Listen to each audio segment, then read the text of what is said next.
Hey Linus plan တစ်ခုခုချဖို့ဆိုရင်အရင်ဦးဆုံးလိုအပ်တာက idea ပဲ business တစ်ခုစတော့မယ်ဆိုရင်လည်း idea ကောင်းလိုအပ်ပါတယ် business idea ကောင်းကောင်းတစ်ခုသာကိုယ်မှရှိခဲ့မယ်ဆိုရင်အဲ့ဒီ idea ကိုငွေဝင်လမ်းကြောင်းတစ်ခုအဖြစ်ဖန်တီးလို့ရပါတယ် Linus တို့မှာရော business idea တစ်ခုရှိလားရှိတယ်ဆိုရင်ရောအဲ့ဒီ idea ကိုငွေဝင်လမ်းကြောင်းတစ်ခုအဖြစ်ပြောင်းလဲပြဖို့စိတ်ဝင်စားလားစိတ်ဝင်စားတယ်ဆိုရင်တော့ဒီဗီဒီယိုကိုနောက်ဆုံးထိကြည့်ပေးပါ idea ကို income အဖြစ်ဘယ်လိုပြောင်းအောင်လဲဆိုတာကိုတစ်ဆင့်ချင်းပြောပြပေးသွားမှာဖြစ်ပါတယ် So, this is Zero Limit. Welcome to the topic how to turn your idea into income stream. Number 1. Understand your idea. ကိုယ့်ရဲ့ idea ကဘာလဲဆိုတာအရေးမကြီးပါဘူး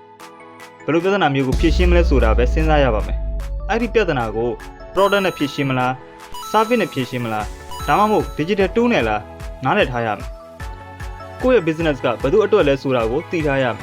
ကိုယ့်ရဲ့ idea ဟာတစုံတစ်ယောက်အတွက်ကုညီယာရောက်တယ်ဆိုရင် entertainment ဖြစ်စေတယ်ဆိုရင်ဒါမှမဟုတ်ကိုယ့်ရဲ့ business ကိုအသုံးချတဲ့သူတွေအတွက်အချိန်နဲ့ငွေကို save လုပ်နိုင်လိမ့်မယ်လို့ထင်နေဆိုရင်အဲ့ဒီ business ကိုလုပ်ကြည့်သင့်ပါတယ် Number 2 validate the idea business idea ကောင်းတစ်ခုရှိပြီးတော့ business တစ်ခုစတော့မယ်ဆိုရင် business degree တွေပါတွေကအရန်ကြီးမလိုအပ်ပါဘူးအတိတ်ကအချက်ကlogo ကလေးက business တစ်ခုလုပ်နေတဲ့သူတွေရဲ့စကားတွေကိုနားထောင်ကြည့်အောင်ပါပဲအဲ့ဒါကနေပြီးတော့သူတို့ရဲ့ experience အတွေ့အကြုံတွေကိုသိတာနိုင်ပါတယ်နောက်တစ်ချက်ကကိုယ့်ရဲ့ product or service ကိုသုံးမဲ့သူလို့ထင်ရတဲ့လူတချို့နဲ့စကားပြောကြည့်ပါသူတို့ရဲ့အခက်အခဲကိုနားထောင်ကြည့်ပါ Facebook မှာ business group တွေကို join ထားပါကိုသိကျင်တဲ့မေးခွန်းတွေကိုမေးမြန်းနိုင်တယ်တခါတလေအဲ့လို group တွေတဲကနေတောင်မှ idea ကောင်းတစ်ခုကိုရနိုင်ပါတယ်နောက်တစ်ခုကကိုယ့် business idea နဲ့တူတဲ့တခြား business တွေရောရှိလားဆိုပြီးတော့ Google မှာရှာကြည့်ရမယ်အဲ့ဒီမှာလူအများဆုံးရှာကြည့်တဲ့ keyword တွေကိုလေ့လာရမယ်ကိုလုံးမဲ့ business နဲ့ကိုက်ညီတဲ့ keyword တွေတွေ့တယ်ဆိုရင်ကိုယ့်အတွက်ဈေးကွက်တစ်ခုရှိတယ်ဆိုတာပါပဲဒီလို business ကိုလုပ်တင်တယ်တစ်ခုသိထားရမှာကတခြား business နဲ့မတူအောင်ကိုကဘယ်ပုံဘယ်နည်းနဲ့လုပ်မယ်ဆိုတာပါပဲကိုယ့်ရဲ့ business ကထူးခြားဖြစ်နေရမယ် Number 3 create a simple version idea တစ်ခုကိုလည်းရွေးချယ်ပြီးကိုယ့်ရဲ့ idea ကဘယ်သူအတွက်လဲဈေးကွက်အနေထားဘယ်လိုရှိသလဲဒါတွေအကုန်လုံးသိပြီဆိုရင်နောက်တစ်ဆင့်ကကိုယ့်ရဲ့ business ကို version တိတိလေးတစ်ခုအဖြစ်စလုပ်ကြည့်သင့်ပါတယ်ပထမဆုံးစလုပ်တော့မယ်ဆိုရင်အရန်ရှုပ်ထွေးတဲ့ plan တွေနဲ့ချကြမလို့ရိုးရှင်းလေးပဲစလုပ်လို့ရတယ်ကိုယ့်ရဲ့ product တောင်းမို့ service ကိုဘယ်လိုပုံစံဖြစ်ရမလဲဆိုတာကိုအစီအစဉ်ရေးဆွဲလိုက်မယ် product တောင်းမို့ service အကြောင်းအကျဉ်းပြည့်ရှင်းပြထားတဲ့ content တစ်ခုလောက်ရေးထားလိုက်မယ်ပထမဆုံးလုပ်မှာဆိုတော့အရန်ကြီးပြည့်စုံနေဖို့တော့မလိုအပ်ပါဘူးNumber 4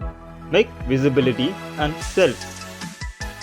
product ဒါမှမဟုတ် service ကိုအစီအစဉ်ဆွဲပြီးသွားပြီဆိုရင်ဒါတွေကိုလူအများကြီးစီချပြဖို့ platform တစ်ခုလိုအပ်ပါတယ်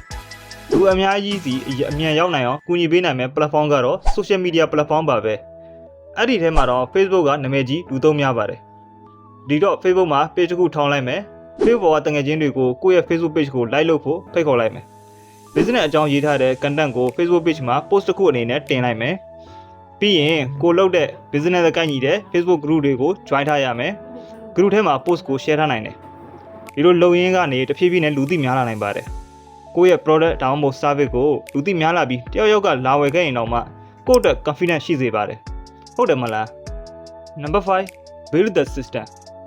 အရှိမပြောခဲ့တဲ့အရာအလုံးဟာ test level တစ်ခုပဲရှိသေးတယ် business တစ်ခုကိုတကယ်ကြကြနနလုပ်တော့မယ်ဆိုရင်သူ့အတွက် system တစ်ခုရေးဆွဲရပါမယ် supply and demand တွေသိရတော့မယ်အယောင်းဝယ်စင်းစရာတွေရေးဆွဲရမယ်။ပုံမြဈေးတွေအမျက်တွေလည်းတွက်ချက်ရတော့မယ်။ဝင်ငွေဘယ်လောက်ထောင်းငွေဘယ်လောက်သိထားရမယ်။ဈေးကွက်အနေထားအခြေအနေတွေကိုပို့ပြီးတော့လေးလေးနက်နက်လေ့လာရတော့မယ်။ကိုယ့်ရဲ့ product or